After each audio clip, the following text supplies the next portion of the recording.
Excellent. And then this one's on. Yep. So don't say anything you wouldn't want Carol Taylor to hear. Morning, Carol. Yeah.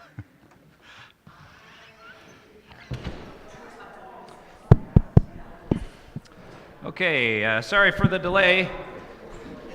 Never make a big point of saying that next week we have to start right on time, because if you do, something will come up, and it will not happen. But we are in the book of Daniel. I guess I can share that very sad prayer request I just got. You know, Don and Jelaine Haggerott, they have a nephew who, his whole family was in a very bad car accident last night, and is a father and a mother and two little girls, and the mother was killed, and then one of the little girls may or may not survive. So we'll pray for them here in a second. But I think South Dakota, over in the Dakotas, I believe, where Don's from. Is it North Dakota? I always forget. Yeah, but apparently there was a vehicle kind of just that on the side of the road that they somehow hit. Perhaps it wasn't adequately pulled over or something. Is it the woman that came here, the daughter? Well, it was their nephew. No. It's not their daughter, but it's still their family and close. But yeah, I don't think we've met them here. So, but yeah, that's what we were talking about, and I didn't want to get off the phone prematurely. So we'll pray for that, and then we'll also pray a blessing as we look here at Daniel's or Nebuchadnezzar's dream. And Daniel was not a traditional kind of prophet. He didn't go around Jerusalem criticizing the people. He didn't often. In fact, let's see, did he ever actually get a vision from the Lord? He does, sort of, from an angel in the latter half of the book. But most of what he does is he interprets dreams, and that's what we'll get, or he interprets things. That is his wisdom from the Lord. And so we will look at this here together, but let's first open with prayer. Lord, be with us now as we study your holy word and this vision that you gave to Nebuchadnezzar that was interpreted by your servant Daniel. Help us to be in awe at the way you have planned all history already. You know everything that will happen. You know all the surprises. You know about who will win, what wars, what emperors, what leaders will come to power, and when they will fall. And as we realize you have that all in your hands, help us to trust you more and not to worry, although we exercise adequate concern, but not to worry when we see things unfolding in the world around us. In Jesus' name we ask it. Amen. So, Nebuchadnezzar's dream. I guess let's just go ahead and get into it. It's pretty straightforward. Any volunteers to read chapter 2, verses 1 through 6? In fact, are the microphones out there somewhere? You got it? Okay, thanks. Yeah, and pass them around maybe to those who are comfortable grabbing it. In the second year of his reign, Nebuchadnezzar had dreams. His mind was troubled, and he could not sleep. So the king summoned the magicians, enchanters, sorcerers, and astrologers to tell him what he had dreamed. When they came in and stood before the king, he said to them, "I have had a dream that troubles me, and I want to know what it means." When the astrologers answered the king in Aramaic, "O king, live forever. Tell your servants the dream, and we will interpret it." The king replied to the astrologers, "This is what I have firmly decided. If you do not tell me what my dream was and interpret it, I will have you cut into pieces and your houses turned into piles of rubble. But if you tell me the dream and explain it, you will receive from me gifts and rewards and great honor. So tell me the dream and interpret it for me." Okay, thank you. So now we've set up the problem. He has a dream, and what happened to what happened to him after this dream? What happened to him? To Nebuchadnezzar, yeah. Well, later on, he got assassinated, but not... Oh, no, I just mean now. I'm just talking about verse 1. He was troubled. He was bothered, basically. It's not just any dream. It's a dream where it's so disturbing you cannot go back to sleep. I mean, have you ever had a dream like that? Usually I can go back to sleep even if I have kind of a nightmare because I'm so happy it's not real. He couldn't sleep. It obviously very much bothers him. And we'll just note verse 2. it wasn't until graduate school I appreciated when they list all these different titles: magicians, enchanters, sorcerers, astrologers. All these were, they're different things, and they were very common in ancient Babylon, ancient Mesopotamia, all around. They had lots of people magicians typically would know magical spells and things like that. Enchanters would be kind of the same thing. Some of these people would be more like, necromancers, think that they could speak to the dead. Some of them could interpret dreams. Some of them could interpret the stars. Some of them could interpret the entrails of animals. Some of them could interpret the flight of birds. They just had all kinds of different, it was a real business back then, and they believed it just like we believe anything today, and they had their own evidences that made it seem like it was real for them. Well, there's still a lot of that yeah. today, too. I mean, everywhere you look, there's a lot of that. Yeah. I mean, astrology's getting back. Palm readers, mediums are getting popular. One of our members here has a medium neighbor that I talked to for quite some time who considers herself a Christian. I don't know how you can be a Christian who speaks to the dead, but she swears she is. I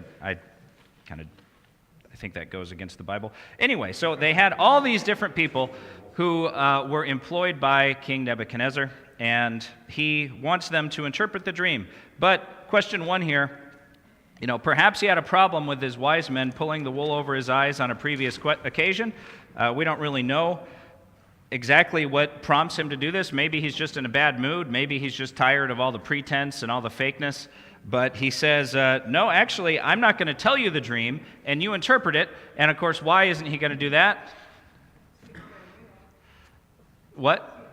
Yeah, right. Anybody can listen to a dream and come up with some plausible interpretation. That's easy to fake. But what can't be faked is knowing what this dream was, especially when we see it. And so he says, if you don't tell me, I will have you cut to pieces and your houses turned to piles of rubble. So he's just had it with his advisors. I hope people are more kind to Anthony Fauci if some of the things he says don't come true. So, yes, they didn't go kind on advisors who made mistakes back then, I guess, when they got mad. So now, verses 7 through 11, because the question here has us read that far. Who can keep going? Jake, thank you. Or Mark, then Jake. How about that? Jake, then Mark. Doesn't matter. Once more they replied, "Let the king tell his servants the dream, and we will interpret it." Then the king answered, "I am certain that you are trying to gain time, because you realize that this is what I have firmly decided. If you do not tell me the dream, there is only one penalty for you. You have conspired to tell me misleading and wicked things, hoping the situation will change. So then, tell me the dream, and I will know that you can interpret it for me." Yeah, again, for whatever reason, at this point, he's had enough with their astrology and all this stuff. And he's ready to kill them all if they don't comply. So then 10 and 11. Keep going. Jake, Okay. Thank you. The astrologers answered the king, "There is no one on earth who can do what the king asks. No king, however great and mighty, has ever asked such a thing of any magician or enchanter or astrologer. What the king asks is too difficult. No one can reveal it to the king except the gods, and they do not live among humans." Yeah. So question 11, it's a long question, but that last line. What was the reaction of the wise men in Babylon to such a request? Yes? They knew that there was no way they'd be able to interpret the dream without being told. Yeah. And they knew that if the writing was on the wall, they were going to face consequences. Yeah. The writing on the wall is actually chapter 5. Yeah. But yeah. But no, you're right. So they say, not only do we have to have this, but what do they say? I mean, they make an even broader statement about the possibility of this happening. No one could ever do this. None of the kings in any of the kingdoms could request this and expect it to happen. You're just asking too much of us. Only the gods can do this. And it seems perhaps God was, obviously he is guiding this whole thing, but maybe part of the reason is so that he would get Nebuchadnezzar thinking about this is something only the gods could reveal. Or as he'll find out, the one true God who does reveal it through Daniel. And so he kind of gets them thinking in this vein, outside of the realm of human superstition and into the realm of divine knowledge. Nebuchadnezzar is in a bad mood here. This is one of the downsides of a monarchy and a fascist one, I guess, in our terms. Sort of a what do you call it? When all the branches of government are under one thing, you know. He's the executive, he's the legislative, he's the judicial, he's got all the power, and dictator, I suppose. In any case, here's how he responds, 12 through 13. I'll just read this one, and then you can pass the microphone over for the next one. This made the king so angry and furious that he ordered the execution of all the wise men in Babylon. Does this seem, unreal? Not necessarily. Dictators, people like this did not hesitate to kill their subjects, and often at their whim. What's that? Yeah, well, okay, yeah, true. If you're a dictator, that's how you get to be a dictator. So it's really not shocking to us. We shouldn't look at him like we look at a Western president, or some sort of modern system that we have. We should look at him more like we look at, a dictator in Libya or North Korea or something. That's pretty much what all their governance were closer to back then. So the decree was issued to put the wise men to death, and men were sent to look for Daniel and his friends to put them to death. So it looks like it's going to be the end. Now we get 14 through... that's kind of a long section. Right now, 14 through 16. All right, Mark, thank you. When Arioch, the commander of the king's guard, had gone out to put to death the wise men of Babylon, Daniel spoke to him with wisdom and tact. He asked the king's officer, "Why did the king issue such a harsh decree?" Arioch then explained the matter to Daniel. At this, Daniel went in to the king and asked for time so that he might interpret the dream for him. Yeah, it's interesting. Daniel, first of all, he keeps his composure. It kind of shows a certain maturity there. He doesn't fly off the handle and flip out or try to run away. He just says, the guy says, "Hi, I'm here to come kill you. King's order. Sorry, nothing I can do." And he says, well, instead of fleeing, or he just says, well, why would he issue such an order? Well, can I go talk to him? And so he's a really good civil servant. He understands how to do these things, and he has a relationship with God that's actually reliable, as opposed to all these other false, astrologers, soothsayers, and everything. They had false gods they worshipped, but their gods were fake and couldn't actually do anything. So here we have it, and he goes and he asks for more time, and now 17 through 19. Oh, question, comment.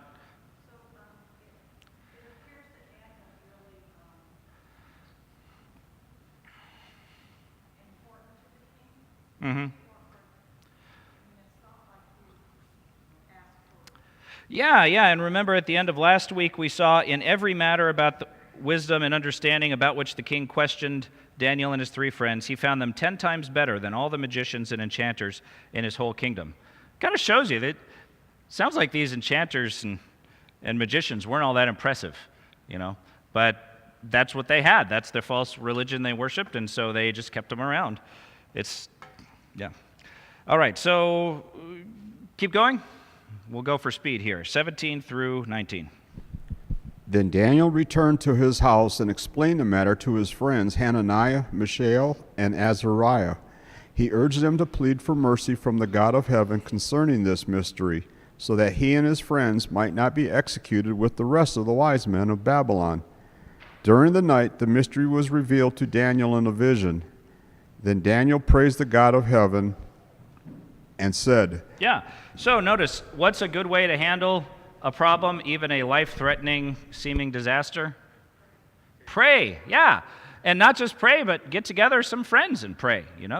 That's one thing I never mind doing. If if you want to call me and say, Pastor, can we pray together? And we can do that on the phone or in person. And it doesn't need to be me, though. Some of your friends, friends here from church, family, whatever. There's power in prayer. As Jesus says, wherever 2 or 3 are gathered in my name, there I am with them. So our individual prayers are powerful enough because they're heard through Jesus' name. And then when we come together and pray, there's even a more powerful effect that they have. And so that's what he does. And sure enough, God answers him. And he reveals it, and Daniel praised the Lord.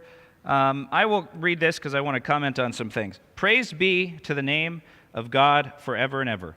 Wisdom and power are his. He changes times and seasons. He deposes kings and raises up others. This is looking forward to the content of the dream, because the content of the dream is even more amazing than this whole story about Nebuchadnezzar waking, not being able to sleep and everything. That God chose to reveal through, here's Daniel thinking, please let me understand this so I can save my life. And when he gets the interpretation, he realizes it's so much more. This was a dream meant just for him and his people to explain the future to them. And this is how God chose to reveal the course of the next centuries to Daniel, was through this event. So he's blown away when he understands everything that's happening. So he deposes kings and raises up others. He gives wisdom to the wise and knowledge to the discerning. I think that's a little hint at himself. That's what he's talking about. He's revealed this. He reveals deep and hidden things. He knows what lies in darkness, and light dwells with him. I thank and praise you, God of my ancestors. You have given me wisdom and power. You have made known to me what we asked of you. You have made known to us the dream of the king. And a pretty amazing moment for him. Let's see if there's any questions to discuss on the first page here.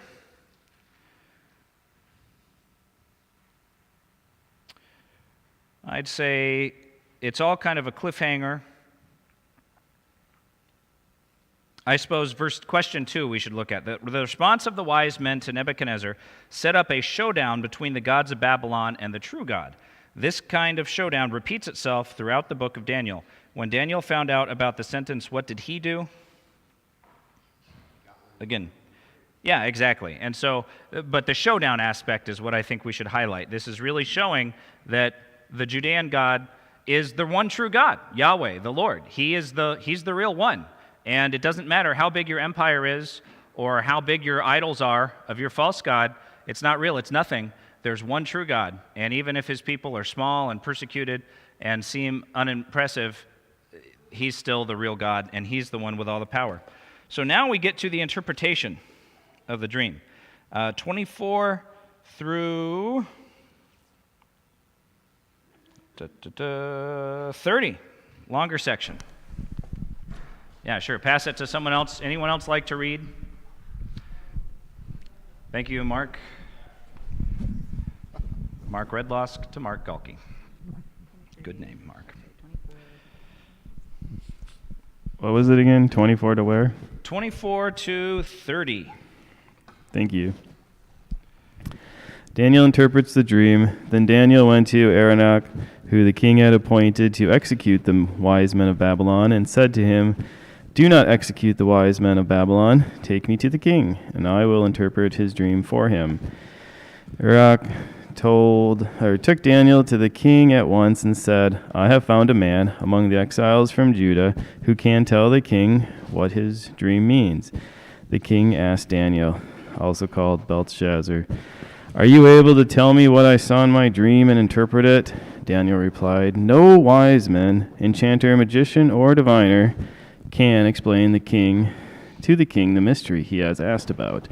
But there is a God in heaven who reveals mysteries. He has shown King Nebuchadnezzar what will happen in days to come. Your dream and the visions that pass through your mind as you lay on your bed are these. As you were lying there, O king, your mind turned to things to come, and the revealer of mysteries showed you what was going to happen. As for me, this mystery has been revealed to me, not because I have greater wisdom than other living men, but so that you, O king, may know the interpretation, and that you may understand what went through your mind." Okay. I think pretty straightforward. He just basically tells him he's going to interpret the dream, and they're using a lot of the fancy language you'd use to address royalty. Anything else in there worthy of comment? Let's get on then to the meat of the chapter, the actual dream. So 31 through 35 now. Mark, could you keep reading maybe that section, and then we'll pass it off to someone else? Sure. You looked, O king, and there before you stood a large statue, an enormous, dazzling statue, awesome in appearance. The head of the statue was made of pure gold, its chest and arms of silver, its belly and thighs of bronze, and its legs of iron, its feet partly of iron and partly of baked clay. While you were watching, a rock was cut out, but not by human hands. It struck the statue on its feet of clay, feet of iron and clay, and smashed them. Then the iron, the clay, the bronze, the silver, and the gold were broken to pieces at the same time, and became like chaff on a threshing floor in the summer. The wind swept them away without leaving a trace. But the rock that struck the statue became a huge mountain and filled the whole earth. Okay, so let's see. Everybody remember head and shoulders, knees and toes? Maybe we can use this to help us remember this dream. So what was the head? Head of gold. Shoulders? Silver. Okay, there's no knees, but there's belly and thigh, so that would be knees, bronze, and then the legs in iron. Okay, so you have to, that's kind of toes. The last metal? Iron, yeah. So gold and silver, bronze and iron mixed with clay. Bronze and iron mixed with clay. Now you'll remember it, hopefully. All right, so that's the dream that he saw. And then there's one final rock. And where's this rock come from? Yeah, you said it comes from God. That's what's implied. It just says it was cut out, but not by human hands. So again, it's a dream. It's kind of vague and weird. He just sees something cutting out a rock, and boom, it smashes the statue. The statue comes toppling down. So, this was a dream, and now we will interpret it to the king. Verse 36, Your Majesty, you are the King of kings. The God of heaven has given you dominion and power and might and glory. In your hands he has placed all mankind and the beasts of the field and the birds of the sky. Wherever they live, he has made you ruler over them all. You are that head of gold. So he finds out that this is going to represent 4 great kingdoms. And that's the mystery. That's the point of comparison that was missing for Nebuchadnezzar. And these 4 kingdoms, we don't realize what a big deal this was.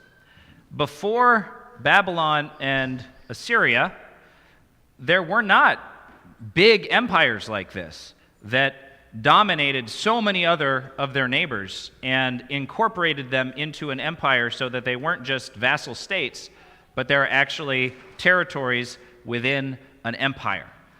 This had been done a long time ago by Sargon and people like that, but it had been a long time. This was kind of a new development in history for them, that you would have these great empires. And of course, just look at politics even today. I mean, what's more important? What do we talk about more, pay attention to more, than the rise and fall of empires and the moving of boundaries and great wars that shift the balance of power? This is what we study in history books. I mean, this is what makes history, and this is something that would have been kind of new to them.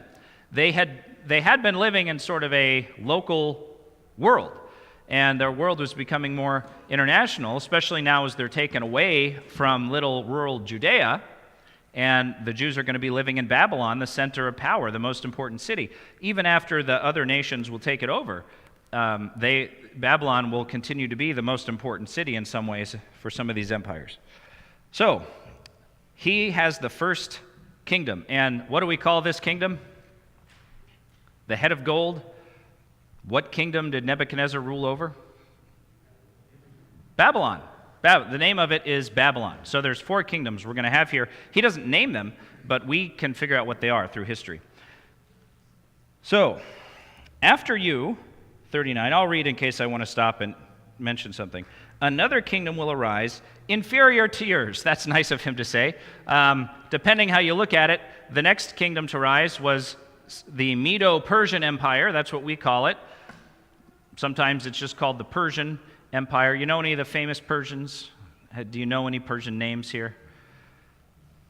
Xerxes, Cyrus, Darius or Darius. You know the Spartan, the stand of the 300? You remember that? The 300 at the Battle of Thermopylae, the Greeks versus the Persians. So we're entering a period of history that's also known to Western history, where it starts to intersect with Middle Eastern history. That will be the next empire, the Medo-Persian. Now, even today, why do we call it the Medo-Persian Empire? Because it's made up of Media and Persia, these two kind of neighboring territories. They got together, and they sort of joined together more without compulsion, saying, let's band together, and then they conquer everyone else. Well, after you, another kingdom will arise inferior to yours. Next, a third kingdom, one of bronze, will rule over the whole earth. What would be the bronze kingdom? What was the major kingdom after the Persians? Persians were, for hundreds of years, well, a little more than, 515 to 350, 150 years. Yeah, well, we call it Greece. Really, it's the Macedonian Empire, but they spoke Greek, and they're headed by Alexander the Great. So we can call them the Greeks. That works. And the Greek Empire did, in fact, rule over a much larger territory. Anybody know how far east Alexander got? Yeah, he got to India. And I think, was it the Indus or one of the big rivers in India? I think the Indus. He got there, and he wanted to keep going to China, and his soldiers said, we're done. You can cross the river, but we're going back home. We've been on the road for, a decade, haven't seen our families, and we've really had enough. So he conquered an incredible extent of territory and spread the Greek language. So in Afghanistan today, ruins from this time period, if they have inscriptions, those inscriptions are Greek. In Afghanistan, you probably don't think of Greek inscriptions and Greek coinage in Afghanistan, but there was.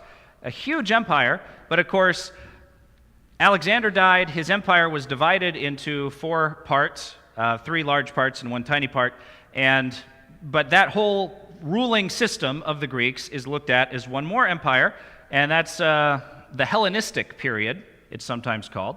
The Greek word for Greek is Hellene, so it's the Hellenistic period. And then, after that, finally, there will be a 4th kingdom, strong as iron, for iron breaks and smashes everything. And as iron breaks things to pieces, so it will crush and break all the others. And what was this? Rome. And Rome, just think of what are some of the things about Rome that made them so tough, that made them like iron? Can you think of anything they did that was particularly harsh or cruel or powerful? Yeah, crucifixion. You rebel against us, we're going to put up crosses for 5 miles of the road and hang all your rebels on it and just let their bodies stay there so everyone will be reminded not to mess with Rome. The other empires were all pretty harsh too, but Rome outdid them all in their cruelty. And that's something we forget because we are kind of the heirs of Rome and its legacy. Part of our inheritance is kind of that cruelty, but then of course Christianity changed that outlook in the West in some ways. So, just as and it crushed and broke all the others, and it really did. The Romans, they didn't quite ever really dominate the territory in Afghanistan, but they made it they made inroads towards Babylon. They usually couldn't hold on to it, but then they also expanded, all over the Mediterranean world, and they had the whole Mediterranean Sea. They called it our pond or our sea, so pretty impressive. All right, and so, just as you saw, verse 41, that the feet and toes were partly of baked clay and partly of iron, so this will be a divided kingdom, yet it will have some of the strength of iron in it, even as you saw iron mixed with clay. As the toes were partly iron and partly clay, so this kingdom will be partly strong and partly brittle. And just as you saw the iron mixed with baked clay, so the people will be a mixture and will not remain united any more than iron mixes with clay. And so that's its weakness. The Roman Empire is not able to spread a uniform culture. So like I was saying, you have Greek inscriptions in Afghanistan. You're not going to find Latin inscriptions. And even though they have a large territory, the Romans control it, they don't spread their culture because their culture is kind of lame. It's like the British. They just pick up things from other cultures because their culture is actually kind of boring. They're just good at conquering and ruling and administrating. And so that's what you see. And all we have to do is think about the New Testament to see how this worked. In the Hellenistic times, there were many, many Jews who loved Greek culture. They built Greek theaters, they built Greek bathhouses, they just totally adopted it, and the Maccabees were fighting against that because they thought we're going to lose our Jewish culture because Greek culture was so powerful. The Romans, very few people liked the Romans. I mean, they hated the Romans. Think the tax collectors were the most hated people. You know, the Romans were not successful in winning, maybe in our terms, the hearts and minds of the local populace. Whereas the Greeks, the Persians were both much better at that because they were just kinder, but they weren't as tough. So it's an amazing depiction of all of these empires. And I'll tell you what's even more amazing. Guess what modern scholars will say about this description of these nations? Are critical anti-Bible scholars going to say this was a prophecy that was given to Nebuchadnezzar before? No way. So they all say, well, this must just be written after the fact. But we have copies of Daniel that date from about 150 BC in the Dead Sea Scrolls. Now, not the whole book, but fragments of the book of Daniel that are from about 150 BC to 100 BC. And it's neat that God gave that attestation, so it's very difficult to say this was written after the fact because Rome was just starting to grow at that point. So then what they do is they reinterpret it to say the last kingdom isn't Rome, the last kingdom is the Greek kingdom.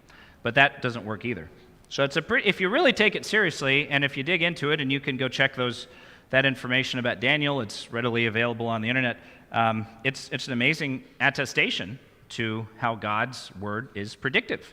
And he did give these things to his people so that they wouldn't lose faith and get so caught up in the movement of kingdoms that they thought God had abandoned them. So it doesn't mix with clay. But then, and here, I guess here's the key part, and I should have saved the powder for them. Good, we got a few minutes.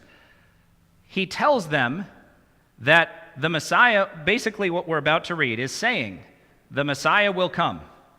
God's kingdom on earth will be established in the time of that fourth kingdom, which we realize retrospectively is Rome. That is why during the Roman times there were so many messianic movements. There were so many people who, military leaders, who tried to fight against Rome and they thought that they were the Messiah because they knew kind of when it would happen. They knew it would be in this fourth kingdom. Oh, and by the way, I should mention, there's even a story in Josephus, totally unprovable, but Josephus says that when Alexander the Great came to Jerusalem, he was going to destroy it, and they brought out the book of Daniel, and they read it to him, and they said, you are this kingdom. And he was so impressed he didn't destroy Jerusalem. And it is interesting, he destroyed a lot of those cities. He didn't touch Jerusalem. All right, so we'll keep reading here. Verse 44. In the time of those kings, and those kings, I think the last one, the God of heaven will set up a kingdom that will never be destroyed, nor will it be left to another people.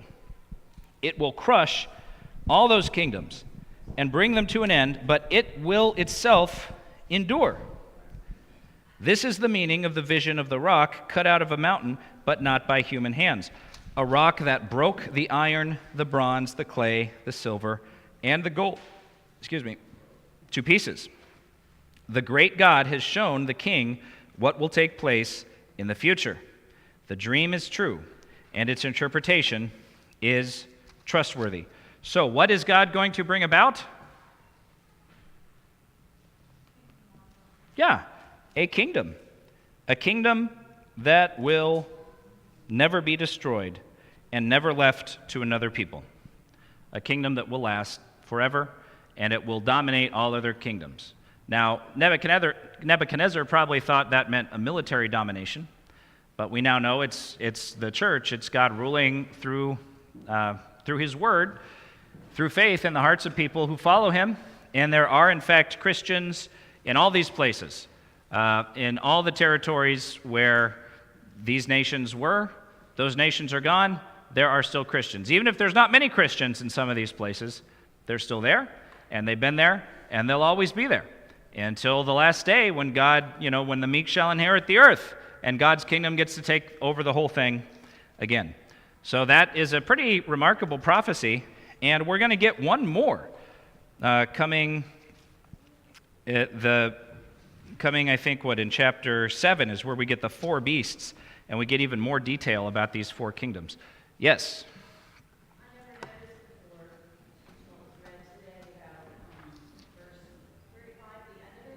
Yeah. Yeah. Yeah. That rock, after destroying those empires, fills the whole earth, a giant mountain. Kind of reminds me of the parable of the mustard seed. Start small and then it becomes a great tree. And the birds of the air flock under it. In fact, yeah, let's... Anybody remember exactly where the parable of the mustard seed is? It's in... Let's see, the parables of the kingdom section here. 7, 8, 9, 10, 11, 12. Parable of the sower. There it is, chapter 13. The kingdom of heaven is like a mustard seed. Matthew 13, 31. The kingdom of heaven is like a mustard seed, which a man took and planted in his field. Though it is the smallest of all seeds, yet when it grows, it is the largest of garden plants and becomes a tree, so that the birds come and perch on its branches. So, similar thought there to what you pointed out. All right, and we'll end the chapter. I'll cover it again, trying to finish on time. The great God has shown the king what will take place in the future. The dream is true, and its interpretation is trustworthy. Then King Nebuchadnezzar fell prostrate, a word I'm surprised they haven't taken out of translations. Does anyone know what that means? Yeah, fall face down on the ground. That's how I'd translate it.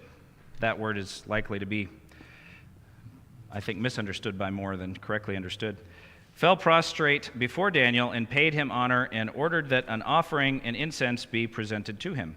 The king said to Daniel, "Surely your God is the God of gods and the Lord of kings and a revealer of mysteries, for you were able to reveal this mystery."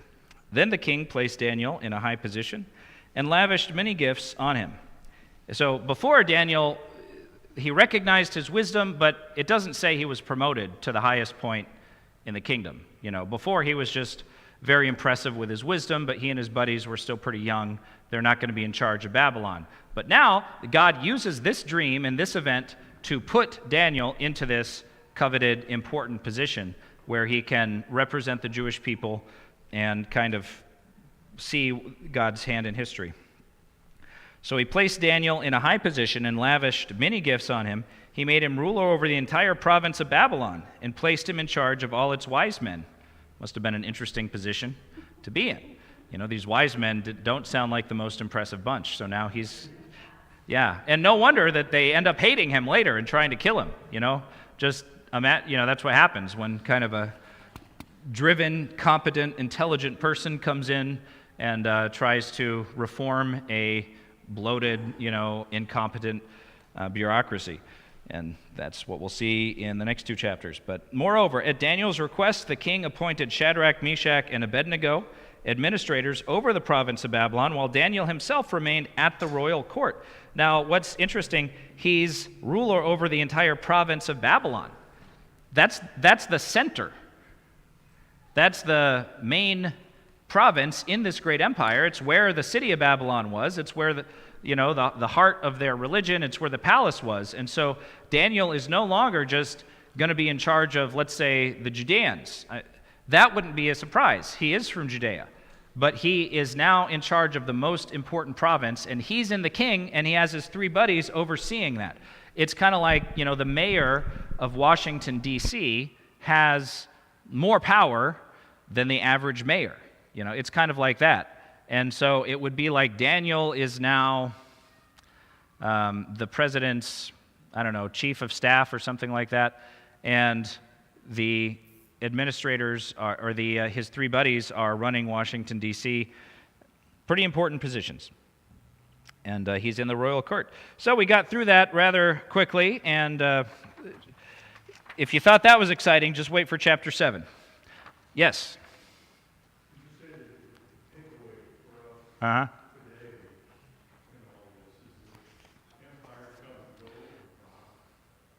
Yeah, good point. Yeah, that's one takeaway. I mean, what are some takeaways you got from that? That's an important one. Empires come and go. Today I was asked to pray for the situation in, Ukraine and Russia, potential outbreak of war there, and God knows these things in advance, and He uses them for the sake of His kingdom, and we get so concerned about them, and they do affect our lives, but yet God's ruling over it all. And what was the last thing you said? Just something about His kingdom never ends, and that's what's most important?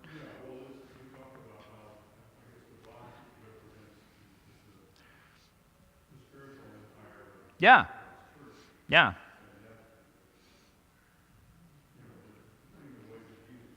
Yeah. Right. The church is the most powerful, most important thing on earth, but it's a humble, quiet power.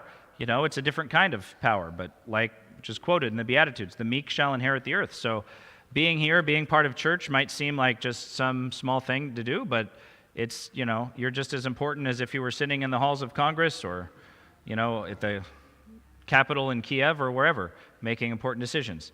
Yeah.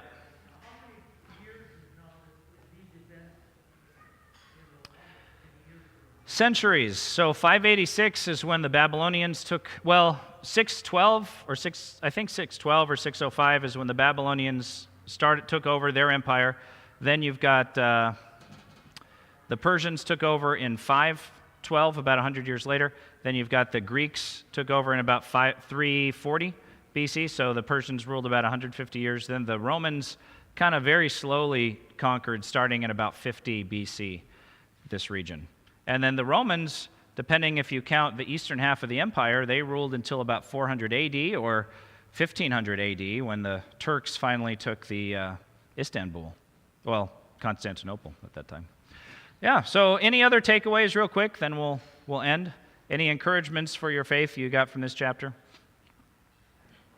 I think God is in charge. He takes care of His people, and we don't have to worry. And when we do have concerns, go to Him in prayer. That's just like Daniel did, and He will hear us. All right, well, we should end here because we got a bunch of guests coming. The kids are going to sing in church, but we'll resume here in a few minutes.